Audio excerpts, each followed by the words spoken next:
Hello, guys. A very warm welcome to all of you in your favorite channel, your classes. Now, let's start the series of sentence improvements. आज फिर से हम 30 questions को करने वाले हैं and आज की स्लाइड्स भी बहुत इंपॉर्टेंट होने वाली हैं. बहुत सारे क्वेश्चंस हम देखने वाले हैं.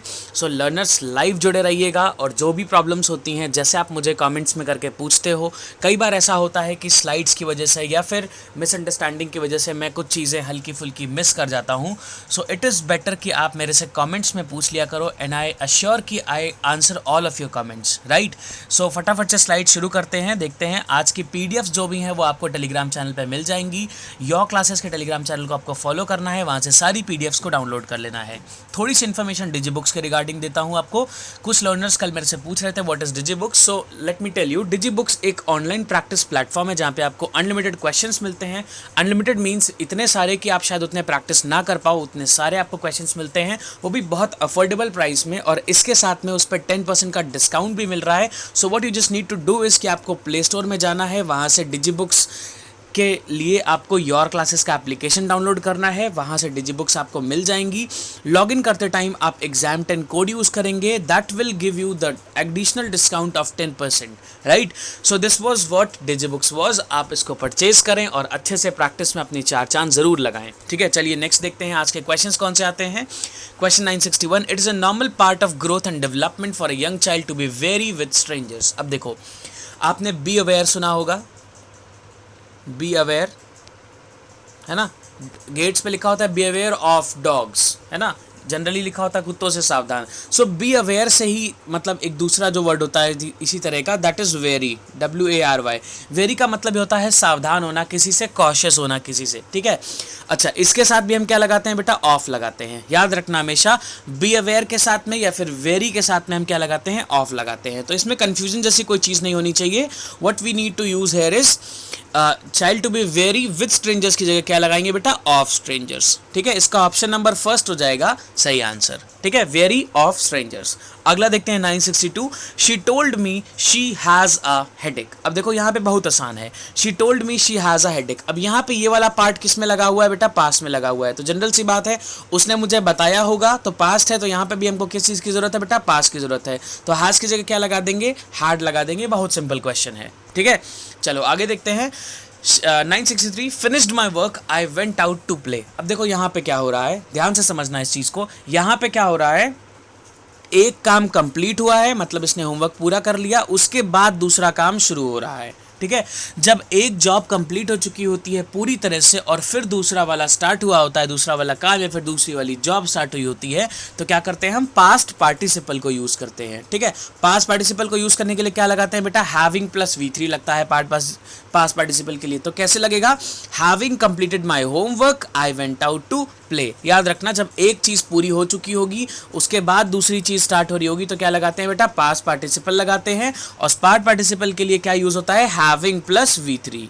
ठीक है, तो यहाँ पे हैविंग प्लस V3 वाला सही हो जाएगा, यानी कि ऑप्शन नंबर थर्ड लेंगे हम एज दी आंसर. याद रखिएगा इस कंडीशन को, ऐसी कंडीशंस पे बहुत बार सवाल आते हैं, तो इस केस में हम हमेशा पास्ट पार्टिसिपल ही यूज़ करेंगे. ठीक है, 964 देखते हैं, वी वेटेड इन 6 आवर्स. अब देखो यहाँ पे स्ट्रेच ऑफ टाइम दिया है, जब भी ये पीरियड ऑफ टाइम या स्ट्रेच ऑफ टाइम दिया होता है हम क्या यूज़ करते हैं बेटा, इन तो यूज़ ही नहीं कर सकते, सिंस भी नहीं यूज़ कर सकते हैं, क्या यूज़ करेंगे, फॉर यूज़ करते हैं. आपको मालूम है विद इन और ड्यूरिंग का कोई सेंस नहीं, यहाँ पे फॉर यूज़ करते हैं, बिकॉज स्ट्रेच ऑफ टाइम या फिर पीरियड ऑफ टाइम जब भी दिया होता है हमको फॉर यूज़ करना होता है. ठीक है, तो आंसर हो जाएगा ऑप्शन नंबर 2. ये बहुत ही आसान था.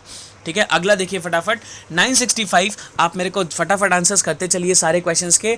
अब हम बहुत ज़्यादा टाइम नहीं लगा रहे हैं क्वेश्चंस में, जस्ट बिकॉज कि आपने अराउंड 950 क्वेश्चंस प्रैक्टिस कर लिए हैं पहले ही. तो 950 क्वेश्चंस का जो एक वैल्यू होता है वो बहुत बड़ा होता है ना. उसके बाद में अगर आप इतनी जल्दी क्वेश्चंस नहीं कर पा रहे हो, मतलब आपको प्रॉब्लम्स अभी भी काफ़ी सारी हैं. So start answering with in seconds.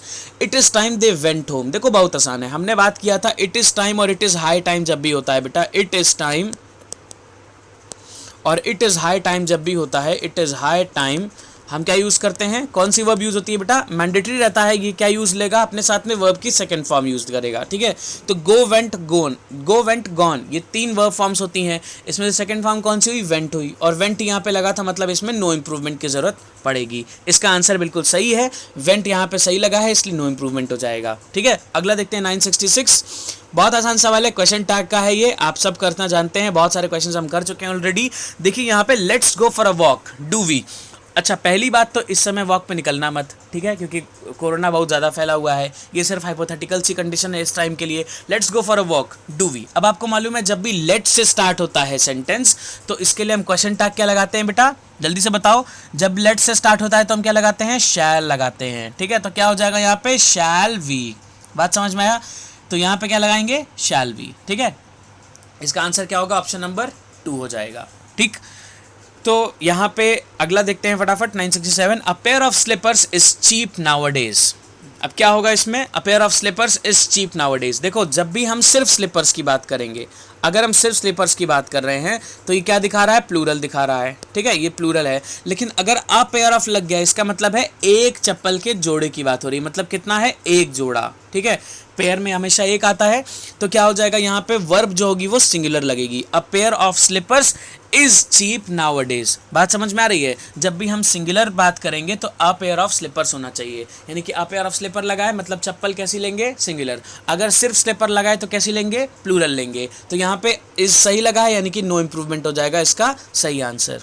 बात समझ में आ रही है, चलो आगे देखते हैं 968 देखो। अच्छा 967 में जैसे स्लीपर लिखा हुआ है, ऐसे बहुत सारे और भी वर्ड्स होते हैं, जैसे सिजर्स होता है, पैंट्स होता है, ड्रॉवर्स होता है, ब्रीचेस होता है, पजामाज होता है, पैंटलून्स होता है, ऐसे बहुत सारे वर्ड्स होते हैं। तो इन सबको याद रखना, जब भी अ पेयर ऑफ ये लगेगा इनके साथ में तब ये सिंगुलर माने जाते हैं, अगर नहीं लगा है तो ये प्लूरल माने जाएंगे, ठीक है।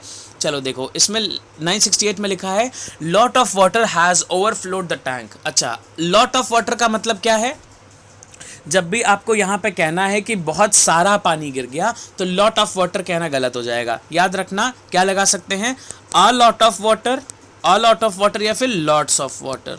बात समझ में आ रही है, ये 2 फ्रेजेस में से कुछ एक यूज़ करते हैं, अ लॉट ऑफ वाटर या फिर लॉट्स ऑफ वाटर। इसका मतलब क्या निकल जाएगा, बहुत लार्ज क्वांटिटी में या फिर बहुत लार्ज अमाउंट में किसी चीज़ का होना, ठीक है। तो लॉट ऑफ वाटर नहीं, अ लॉट ऑफ वाटर या फिर lots of water in the tank हो जाएगा। तो क्या लगाएंगे यहाँ पे, second option, a lot of water has overflowed the tank. अच्छा थर्ड देखो क्या रहा है, a lot of waters. Waters का मतलब होता है समुद्र या फिर ओशन, तो वाटर्स यहाँ पे नहीं हो पाएगा, इसलिए थर्ड गलत है, ठीक है। लॉट ऑफ वाटर्स तो हो ही नहीं सकता, सेकंड क्या होगा, अ lot of water. Option number second will be the answer. 969 देखो, the speech he gave was highly informative. बहुत बढ़िया बात है। अब देखो the speech he gave was highly informative, अभी यहाँ पे लिखा है डिलीवर, ठीक है। अगर यहाँ पे डिलीवर लगाते हैं, देखो एक्चुअली स्पीच के केस में क्या होना चाहिए बेटा, डिलीवर होना चाहिए, ठीक। लेकिन अगर हम यहाँ पे डिलीवर लगाते हैं तो ये गलत हो जाएगा, बिकॉज यहाँ पे ही लगा है, हमको डिलीवर्स वाला वर्ब चाहिए होता, या फिर इसको पास्ट में ले जाएं, तो पास्ट वाला फॉर्म लिखा ही नहीं है और डिलीवर्स वाला फॉर्म भी नहीं लिखा है, तो पहला तो गलत हो गया, ठीक है। अभी स्पीच दिया नहीं जाता है, मतलब कोई एक मटेरियल नहीं है जो आप दे दोगे, है ना, इसलिए गेव जो होता है ये जनरली हम स्पीच के लिए नहीं लगाते हैं, ठीक है। गिव भी नहीं लग पाएगा क्योंकि यहाँ पे गिव्स होना चाहिए, अगर बाई चांस हम गिव लगाना चाहते तो इट शुड बी गिव्स, क्योंकि ही लगा हुआ है, तो गेव भी नहीं लग पाएगा, गिव भी नहीं लग पाएगा। यहाँ पे मेड लग जाएगा। देखो मेड का मतलब क्या निकलेगा, मेड का मतलब निकल जाएगा या तो उसने स्पीच जो बनाई है वो वाला भी कॉन्टेक्स्ट हो जाएगा, या फिर जो उसने वहाँ पे स्पीच जाके बोली होगी, ठीक है। तो यहाँ पे मेड जो है वो एग्जैक्टली सूटेबल है, गिव सूटेबल इसलिए नहीं है बिकॉज ये जितनी भी मटीरियलिस्टिक चीज़ें होती हैं उनके लिए बोला जाता है, ठीक है। तो गिव जो है वो यहाँ पे गड़बड़ थोड़ा सा हो जाएगा, ठीक है। डिलीवर्ड अगर होता तो ये बहुत ज़्यादा सूटेबल होता, लेकिन डिलीवर्ड यहाँ पे था ही नहीं, तो इसका आंसर क्या लेंगे, ऑप्शन नंबर 2 लेंगे इसका सूटेबल आंसर, ठीक है। 970 देखो, शी इज टॉल एज मी। यार ये बहुत ज़्यादा आसान सवाल है, इसमें मुझे लगता है तुमको सेकंड्स ही लगेंगे। शी इज टॉल एज मी, यार जब भी हम कंपैरिजन करते हैं तो हम क्या लगाते हैं, या तो एज टॉल एज लगाते हैं, ठीक है, as tall as, TALL tall as tall as लगाते हैं, या फिर अगर हमसे ज़्यादा बड़ा है छोटा है तो हम कंपैरिजन के लिए टॉलर लगा देते हैं, ठीक है। अगर बहुत सारे लोगों से होता है तो टॉलेस्ट लगा देते हैं, लेकिन यहाँ पे शी इज टॉल एज मी लगा हुआ है, तो क्या लगाएंगे, एज टॉल एज वाले को प्रेफर करेंगे, बिकॉज टॉलर तो कहीं पे था ही नहीं, तो क्या लगाएंगे, as tall as I am. तो क्या हो जाएगा, ऑप्शन नंबर 1 हो जाएगा इसका सही आंसर। बहुत आसान था ये, इसमें कुछ करना ही नहीं था, सिंपली जो रूल होता है वही वहां पे पुट कर देना था और आंसर आ जाना था, यानी कि ऑप्शन नंबर 1 हो जाएगा सही answer, as tall as I am. ठीक है, अच्छा यहाँ पे मी क्यों नहीं हो सकता है, देखो एक चीज ध्यान से, यहाँ पे मी क्यों नहीं हो सकता है, बिकॉज जब भी हम कंपेयर करते हैं बेटा, तो हम क्या लगाते हैं, सब्जेक्टिव प्रोनाउंस को यूज करते हैं। आई क्या है, सब्जेक्टिव, मी क्या है, ऑब्जेक्टिव, तो हमको क्या लगाना पड़ेगा कंपैरिजन में, हमेशा सब्जेक्टिव लगाना पड़ेगा, इसलिए क्या हो जाएगा, आई एम। बात समझ में आ रही है, चलो आगे देखते हैं। 971 देखो, even though she was disliked by her in laws at the beginning of her marriage, she did manage to win their hearts. अब देखो यहाँ पे THEIR लिखा है और एक होता है THERE। THERE होता है वहाँ, जब भी हमको वहाँ वाला सेंस जब भी हमको लगाना होता है तो हम वहाँ के लिए THERE लगाते हैं, लेकिन वहाँ पे वहाँ की ज़रूरत तो है नहीं, यहाँ पे उनकी ज़रूरत है, तो उनके लिए हम THEIR लगाते हैं, यानी कि यहाँ पे THERE वाला गलत हो जाएगा, देखो 2 गलत हो गया है ना। अच्छा दूसरी चीज़ देखो, विन ओवर देयर नहीं, विन ओवर देयर नहीं यूज़ होता है, जब भी आपको दिल जीतने की बात होगी तो आप क्या बोलेंगे, विन हार्ट। ठीक है, कुछ और ऐड करने की जरूरत नहीं है, कोई और प्रपोजिशन ऐड करने की जरूरत नहीं है, तो विन देयर हार्ट्स मतलब उन लोगों का दिल उसने जीत लिया था आफ्टर मैरिज। ठीक है, तो विन देयर हार्ट्स यानी कि इसमें no improvement is required, option number 4 will be the answer. ठीक है, चलो 972 देखो, many a pilgrim were hurt during the festival. बहुत आसान सवाल है ये, ध्यान से देखना, बिल्कुल ध्यान से, आसान है लेकिन इतना पॉइंट करना पड़ेगा, नहीं तो ये आसान नहीं बनेगा। देखो मैनी आ जब भी लगेगा, ध्यान से देखना, मैनी आ लगा होगा या फिर मैनी लगा होगा, कंडीशंस एकदम चेंज होंगी। जब भी मैनी लगा होगा तो सब कुछ क्या होगा बेटा, प्लूरल होगा, सब कुछ मतलब नाउन, वर्ब और जो प्रोनाउन होता है वो प्लूरल यूज होगा। मैनी आ के साथ में क्या यूज होगा, नाउन भी सिंगुलर, वर्ब भी सिंगुलर और प्रोनाउन भी सिंगुलर होगा। ठीक है, मैनी आ के साथ में noun singular, verb singular, pronoun singular, many के साथ में नाउन प्लूरल, वर्ब प्लूरल और प्रोनाउन भी प्लूरल, तो मैनी आ लगा यहाँ पे। पिलग्रिम देखो यहाँ पे नाउन सिंगुलर लगा है, ठीक है, वर क्या हो गया, प्लूरल हो गया, मतलब ये गलत हो गया। यहाँ पे क्या लगना चाहिए, वॉज। वॉज क्यों लगा रहे हैं बेटा, क्योंकि हर्ट लगा है, और दूसरी बात है यहाँ पे पास्ट के सेंस में बात हो रही थी, तो let's keep it past, was, और इस यहाँ पे है भी नहीं। ठीक है, तो यहाँ पे क्या आंसर हो जाएगा, ऑप्शन नंबर 2 हो जाएगा सही आंसर 972 का। समझ में आ रही बात, तो मैनी आ के साथ में याद रखेंगे हमेशा सिंगुलर नाउन, सब्जेक्ट और नाउन, वर्ब और जो प्रोनाउन होता है वो हमेशा सिंगुलर लगता है, और मैनी के साथ में ये सारी चीज़ें प्लूरल लगती हैं, तो सेकंड ऑप्शन हो जाएगा इसका सही आंसर। ठीक है, आगे देखो 973, my uncle and mentor are helping me. अभी ये बहुत आसान सवाल है यार, तुमने ये बहुत बार पढ़ा भी होगा, शायद यहाँ पे ध्यान ना आ रहा हो, या फिर तुम लोग आंसर्स कर रहे हो तो मेरे को लग रहा है कि आंसर्स आ रहे हैं तो समझ में भी आ रहा होगा। माई अंकल एंड मेंटोर, जब भी 2-2 डेजिग्नेशंस लिखे होते हैं, मतलब 2-2 पोजिशंस लिखी होती हैं या फिर 2-2 एडजेक्टिव्स लिखे होते हैं, जैसे अंकल एंड मेंटोर, ये बता रहा है कि 2 लोग हैं। ठीक है, लेकिन यहाँ पे 2-2 आर्टिकल्स लगे ही नहीं है, माई uncle and mentor simply use हुआ है, तो यहाँ पे क्या मालूम चल रहा है कि ये एक ही आदमी है, वही अंकल भी है, वही मेंटोर भी है। ठीक है, अगर यहाँ पे 2 सेपरेट आर्टिकल्स लगे होते तो हम समझते कि ये 2 लोग हैं, तो एक ही आदमी है, इसलिए हम आर की जगह क्या लगाते हैं बेटा, इज लगाएंगे। ठीक है, समझ में आ रहा है, तो ऑप्शन नंबर 1 हो जाएगा इसका सही answer, my uncle and mentor is helping me. ठीक है, समझ जाओ इस बात को, जब भी 2 अलग अलग, जब तक आर्टिकल्स ना लगे हों तब तक 2 लोग हैं ऐसा नहीं समझते हैं आप, जब भी ये कंबाइन करके लिखे जाएंगे तब।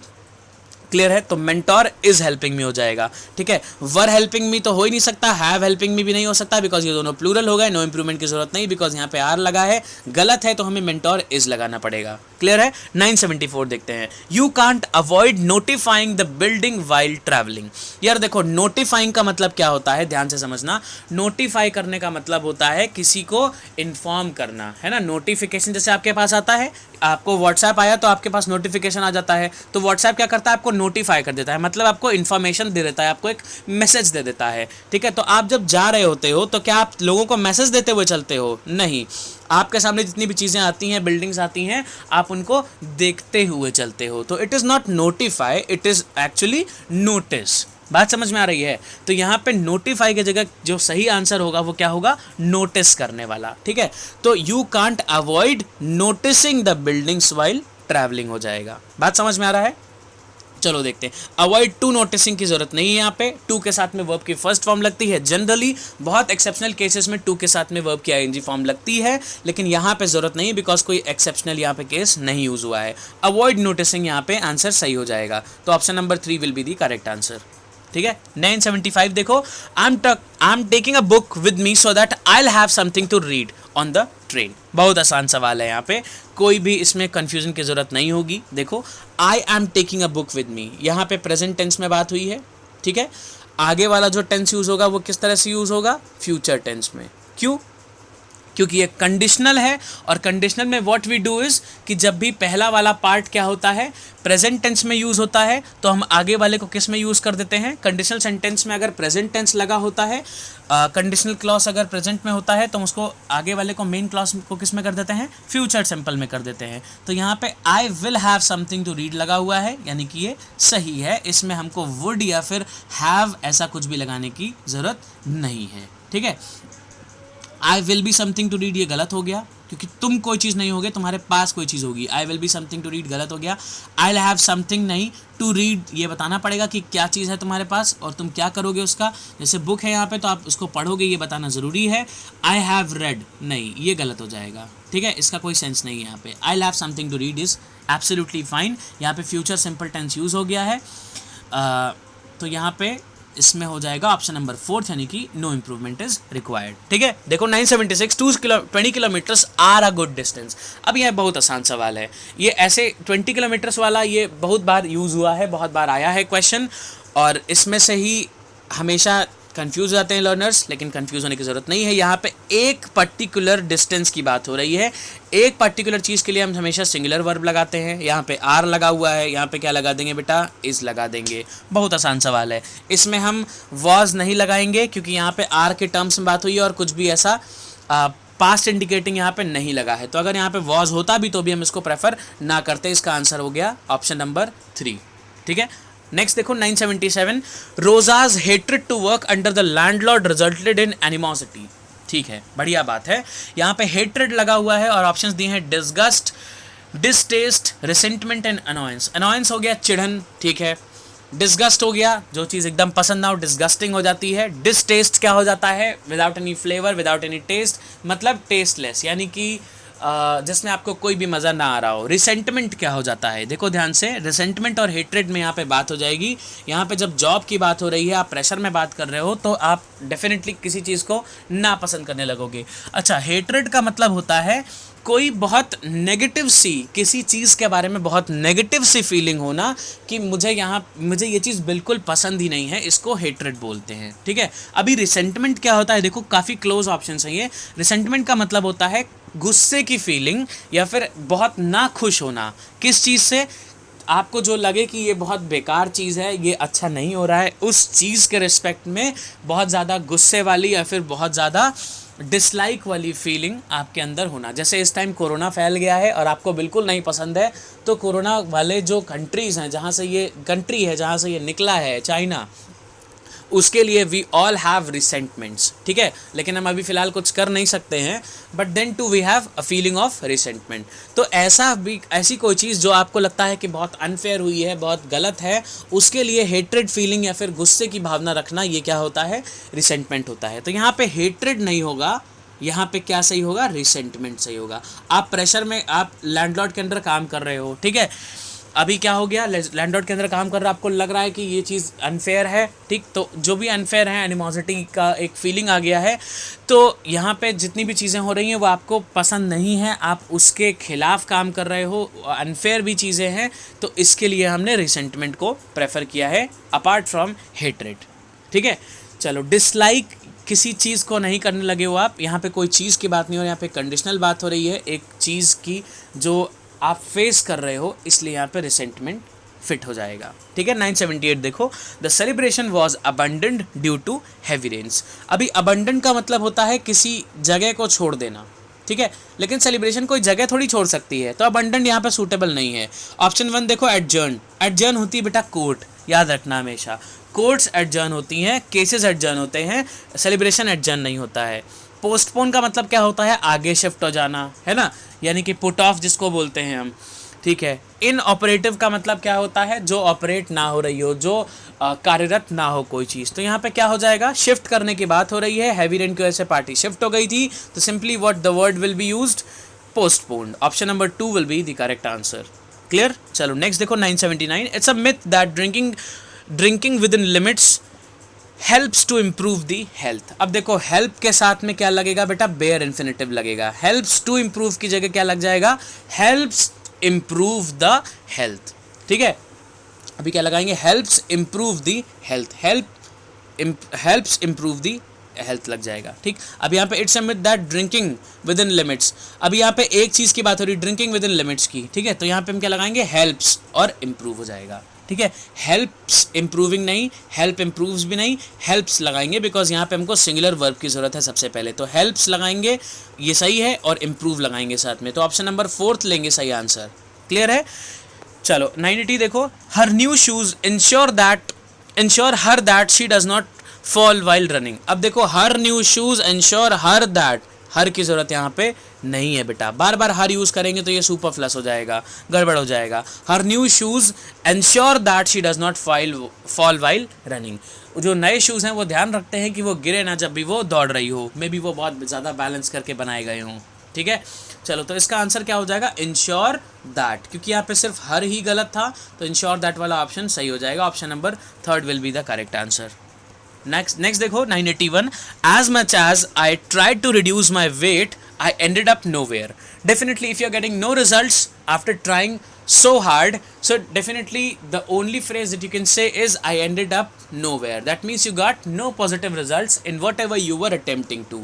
ठीक है, इसका मतलब है नो इम्प्रूवमेंट यहाँ पे हम लेंगे। I ended up nowhere, तुमने बहुत सारा ट्राई किया रिड्यूस करने का, लेकिन you ended up nowhere, that means तुमको कोई पॉजिटिव रिजल्ट्स नहीं मिले उस चीज़ के, नो इम्प्रूवमेंट इसका आंसर हो जाएगा। ये बिल्कुल सही है sentence. 982, will you lend me few rupees in this hour of need. Few यार होता है यानी कि एकदम जीरो के बराबर, इक्विवेलेंट टू जीरो। ठीक है, क्या किसी की मुसीबत की घड़ी में, जैसे मान लो इस टाइम बहुत ज़्यादा नीड है पैसे की लोगों को, और गरीबों को तो बहुत ज़्यादा नीड है, क्या इस समय किसी को 5 रुपये या फिर 10 रुपये देने से या फिर 2 रुपये देने से किसी का भला होता है? बिल्कुल, इस टाइम तो बिल्कुल भी नहीं होगा, है ना। तो उसको कुछ पैसे एटलीस्ट चाहिए होंगे जो थोड़े से दिखे कि हाँ कुछ पैसा है हमारे पास। ठीक है, तो यहाँ पे फ्यू की जगह हम क्या यूज़ करेंगे बेटा, अ फ्यू। बात समझ में आ रहा है। जब भी नोटिसेबल अमाउंट में कोई चीज़ होती है या फिर कोई चीज़ हमको रिप्रेजेंट करनी होती है, हम क्या यूज़ करते हैं, अ फ्यू यूज़ करते हैं। फ्यू का मतलब हो जाता है लगभग जीरो। सो क्या हो जाएगा, lend me a few rupees. ठीक है, आंसर हो जाएगा ऑप्शन नंबर 2। अगला देखो 983, the car with a burst tyre halted swiftly. अब यार देखो, अगर कार का टायर फट गया है, ठीक है, तो क्या कार एकदम स्मूथली आके रुकेगी? ऐसा हो सकता है? बिल्कुल नहीं, ये हॉल्टेड स्विफ्टली गलत हो गया। स्टॉप्ड फास्टली कुछ नहीं होता है, फास्टली गलत हो गया। ठीक है, स्टॉप तो ठीक है, फास्टली गलत हो जाता है। स्टॉप्ड क्विक नहीं, स्टॉप्ड क्विकली होना चाहिए। स्टॉप्ड के साथ में एडवर्ब लगेगा, एंड क्विकली होता है एडवर्ब, क्विक होता है एडजेक्टिव। ठीक है, तो यहाँ पे स्टॉप क्विक गलत हो गया। जॉल्टेड टू अ हॉल्ट, अच्छा हॉल्ट मतलब रुक जाना, जॉल्टेड का मतलब क्या होता है? जॉल्टेड का मतलब होता है कि एक किसी भी तरह से कहीं पे आके रुक जाना, जिसमें क्या हो जाए, जैसे मान लो कोई कार है वो कहीं पर टकरा गई, तो लड़ भिड़ के किसी भी तरह से रुक जाना। और किसी भी जैसे मान लो कोई प्रॉब्लम आ गई किसी कार में और वो एकदम से जर्क लेके चल रही है और रुक जा रही है, उसको बोलते हैं जॉल्टेड, है ना। रफली चलना, जैसे टायर फट गया तो बहुत रफली चलने लगती है, या फिर जर्क ले लेके चलने लगती है कार, तो दैट इज़ जॉल्ट। तो जॉल्टेड टू हॉल्ट मतलब जर्क ले लेके चल रही थी और फिर एकदम से रुक गई। तो डेफिनेटली जब बर्स्ट टायर होगा, जब फट जाएगा टायर, तो ऐसा ही कंडीशन होता है। ऑप्शन नंबर 2 हो जाएगा इसका सूटेबल आंसर। ठीक है, नेक्स्ट देखो 984, many incidents of the last month seem unimportant when viewed in perception. अभी परसेप्शन क्या होता है बेटा? Viewpoint. किसी का भी परसेप्शन मतलब किसी के हिसाब से सूटेबल, किसी के हिसाब से जो व्यू पॉइंट होता है उसको हम परसेप्शन बोलते हैं। जैसे मेरा परसेप्शन है कुछ और, आपका परसेप्शन है कुछ और, किसी और का परसेप्शन कुछ और हो सकता है। ठीक है, लेकिन पर्सपेक्टिव जो यहाँ पे लिखा हुआ है, देखो पर्सपेक्टिव लिखा है यहाँ पे। पर्सपेक्टिव का मतलब क्या होता है बेटा? पर्सपेक्टिव का मतलब होता है कि एक डिसीजन लेने की, जैसे किसी भी प्रॉब्लम कोई भी प्रॉब्लम है, उस प्रॉब्लम में एक प्रॉपर रीज़न के साथ जो डिसीजन टेकिंग एबिलिटी होती है, यानी कि उसको सोचने की, वहाँ से सॉर्ट आउट करने की जो एबिलिटी होती है, उसको पर्सपेक्टिव बोलते हैं। ठीक है, तो बहुत सारे इंसिडेंट्स लास्ट मंथ के अनइम्पॉर्टेंट लगेंगे, कब? जब उनको हम एक प्रॉपर डिसीजन टेकिंग एबिलिटी से सोचेंगे या फिर समझने का ट्राई करेंगे। तो यहाँ पे परसेप्शन गलत हो गया, क्योंकि ये पीपल टू पीपल वेरी करता है। अगर हम एक प्रॉपर रीजनिंग से सोचेंगे तभी वो चीज़ें सही निकल पाएंगी। That's why option number 2 perspective is the correct answer. ठीक है, चलो नेक्स्ट देखो 985, the youths jostle their way in the crowd. Jostle क्या होता है? जॉस्टल का मतलब होता है जैसे आप किसी क्राउड में गए हो और लोगों को अगेंस्ट में धक्का मारते हैं ना, आप अपने अगेंस्ट में धक्का मारते हैं, जैसे लोग एकदम घुसे आते हैं, चढ़े आते हैं, तो उन लोग को धक्का देते हैं आप, ताकि आप वापस वहाँ से निकल पाएँ।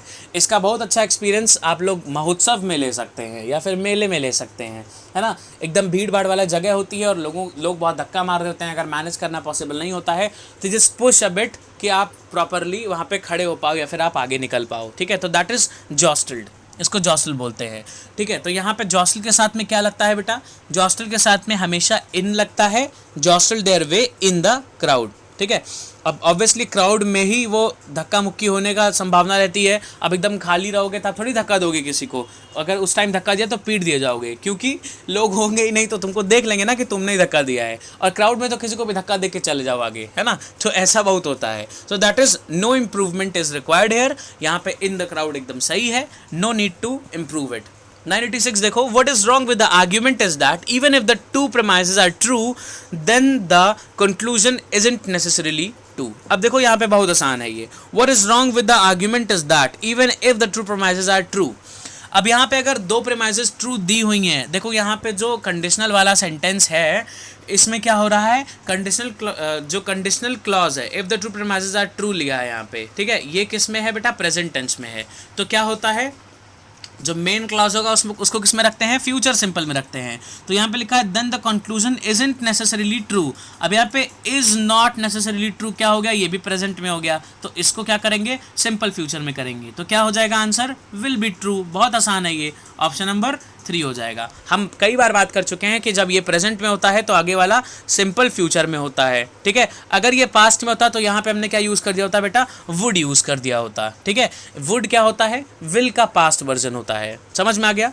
चलो आगे देखते हैं 987, he is entitled to a reward for honesty. ठीक है, 987 में कह रहा है he is entitled to a reward for honesty. Definitely कोई भी हो सकता है उस चीज़ का हकदार, उस चीज़ का एंटाइटल्ड हो सकता है कोई भी। यहाँ पे एंटाइटल्ड के साथ में टू नहीं लगेगा, ऑलरेडी यहाँ पे लगा हुआ है। एंटाइटल्ड टू नहीं लगेगा, एंटाइटल्ड टू लगना चाहिए, इसके बाद में V3 लगेगा। He is entitled to a reward, तो एंटाइटल्ड टू गलत हो गया। एंटाइटल्ड तो नहीं लगेगा बिकॉज यहाँ पे टू ऑलरेडी लगा हुआ है, तो एंटाइटल अ रिवॉर्ड नहीं हो सकता। टाइटल्ड तो यहाँ पे नहीं है बिकॉज टाइटल जनरली हम किसी भी पोएम को देते हैं या फिर किसी भी एक स्टोरी को देते हैं कि टाइटल मिला है, या फिर किसी भी एक कंडीशन को टाइटल हम देते हैं। ठीक है, और कोई भी रिवॉर्ड या फिर अवार्ड जो होता है उसका एक टाइटल हो सकता है, तो कोई भी आदमी टाइटल नहीं हो सकता है। ठीक, तो यहाँ पे टाइटल भी गलत हो जाता है, एंड टाइटल भी गलत हो जाएगा। एंड टाइटल जो लगा हुआ है that is already a correct thing, so entitled यहाँ पे सही हो जाएगा। अच्छा, यहाँ पे to is not underlined but actually it is entitled to, ये पूरा अंडरलाइन पार्ट है एंटाइटल्ड टू, तो एंटाइटल्ड गलत हो जाता है, एंटाइटल्ड टू गलत हो जाता है, टाइटल्ड का कोई मतलब नहीं है, इसलिए यहाँ पे नो इम्प्रूवमेंट हो पा रहा है आंसर। ठीक है, 988 देखो, the site chosen for the school building is good. अभी साइट का मतलब क्या होता है बेटा? साइट का मतलब होता है विजन, है ना, SIGST साइट का मतलब होता है विजन।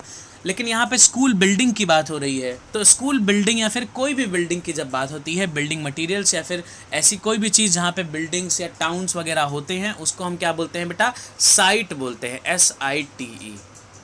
ठीक है, आपने प्रॉपर्टी डीलर्स को बहुत बार सुना होगा कहते हुए कि हम साइट पे जा रहे हैं, साइट पे जा रहे हैं। तो साइट मतलब क्या होता है आप समझते हो? बहुत सारे लोग साइड भी बोलते हैं कि हम साइट पे जा रहे हैं, तो मतलब आप पूछ लेना कभी कि कौन सी, लेफ्ट साइड जा रहे हो कि आप राइट साइड जा रहे हो, है ना। That is not site, that is site, SITE site. Site का मतलब होता है ऐसी जगह जहाँ पे बिल्डिंग्स या फिर टाउन्स एटसेट्रा बन रहे हों, ठीक है, या फिर वहाँ पे हों, तो दैट इज़ साइट हो जाएगा इसका सही आंसर, क्योंकि स्कूल बिल्डिंग हमको बनाना है तो उसके लिए हमको साइट चाहिए होगा। ठीक है, चलो आई साइट तो बिल्कुल नहीं हो पाएगा, आँख की दृष्टि, बाकी साइड तो लेफ्ट साइड राइट साइड, ये साइड वाला हो गया या फिर बगल वाला हो गया। साइट का मतलब होता है दृष्टि, तो ये भी नहीं हो पाएगा, साइट होगा इसका एग्जैक्ट आंसर। ठीक है, देखो next, the matter must be considered in every point of view. Matter को कंसीडर करना है in every point of view, एकदम गलत। From every point of view ना, हर नज़रिए से मैटर को देख लेना है कि कहीं पे कोई त्रुटि ना रह जाए, कहीं कोई प्रॉब्लम ना रह जाए। कई बार क्या होता है, हर पॉइंट ऑफ व्यू से अगर आप नहीं देखते हैं तो आप चीज़ों में फंस जाते हैं। जैसे मान लीजिए एक प्रॉपर्टी है, आपने सोचा कि ये बहुत अच्छी है, ऑन रोड है और इसको हम फटाफट खरीद लेते हैं। आपने कुछ लीगल डॉक्यूमेंट्स वगैरह चेक किया और उसको खरीद लिया। ठीक है, आपने अगर बहुत अच्छे से तहकीकात नहीं की है तो कई बार आप फंस भी सकते हो। So you must consider everything from every point of view, not in every point of view. Mind this thing very clearly, it is not in every point of view, it is from every point of view. ठीक है, तो from every हो जाएगा third option as the answer. ठीक है, 990 देखिए, the poor villagers have waited in the bitter cold for more than 2 hours now. अब देखो for more than 2 hours, भैया यहाँ पे लग गया स्ट्रेच ऑफ टाइम, बेचारे बहुत ठंड में वेट कर रहे हैं। लेकिन अभी क्या है, बहुत ज़्यादा गर्मी है। कल से खैर मौसम थोड़ा ठीक है 2 दिन से। सो यहाँ पे शायद उन लोग को, पुअर विलेजर्स को ठंड भी लग रही होगी, है ना, क्योंकि 2 घंटे से वेट कर रहे हैं। अब देखो यहाँ पे हैव वेटेड, ये कुछ काम बन नहीं पाया, क्या लगना चाहिए, हैव बीन वेटिंग लगना चाहिए। यार स्ट्रेच ऑफ टाइम दिया है ना, बात समझ में आ रही है, पीरियड ऑफ टाइम दिया है, यानी कि स्ट्रेच ऑफ टाइम दिया है। क्या लगाते हैं, प्रेजेंट परफेक्ट कंटिन्यूअस लगाते हैं, तो क्या लग जाएगा, हैव बीन वेटिंग। विलेजर्स लगा है तो हैव बीन वेटिंग हो जाएगा। एक विलेजर होता तो हैज बीन वेटिंग होता है, यानी कि ऑप्शन नंबर 2 होगा इसका सही आंसर। ठीक है, तो आज के सवालों में कितने आपने सही किए हैं आउट ऑफ 30 क्वेश्चंस, ये मेरे को कमेंट करके ज़रूर बताएं। And we are winding up today's slide. So कल फिर से मिलेंगे सुबह 9:30 बजे। Till then you just take care and do one thing, like the video, share it with your friends and subscribe the channel. And one thing more, you are free to comment down your queries, जो भी आपको इस class में लगी हूँ, आप मेरे को क्वेरीज बता दो। एक और चीज़, एक स्टूडेंट ने मेरे से कहा था कि सर प्रोवाइड करिए क्लास की जो ये PDFs हैं इसको हिंदी में। सो दोस्त, I am so sorry to say this कि इंग्लिश को हिंदी में प्रोवाइड करना इज़ नॉट पॉसिबल, ये कहीं पे नहीं हो सकता है। इंग्लिश को हिंदी में पढ़ना एग्जैक्टली पॉसिबल नहीं है। हाँ, रूल्स को हम हिंदी में थोड़ा सा पढ़ सकते हैं, जो इंग्लिश के रूल्स होते हैं वो भी इंग्लिश में, सिर्फ रूल्स एग्जैक्टली इंग्लिश में ही होते हैं, उनकी जो लैंग्वेज लिखी होती है वो हिंदी में हो सकती है ना। तो ऐसा पॉसिबल नहीं हो पाएगा, आपको इंग्लिश में ही धीरे धीरे करके प्रैक्टिस करनी पड़ेगी दोस्त। ठीक है, क्योंकि इंग्लिश का पेपर तो इंग्लिश में ही देना पड़ेगा। ठीक है, चलो फिर मिलते हैं कल। Till then you take care and keep studying. Thank you.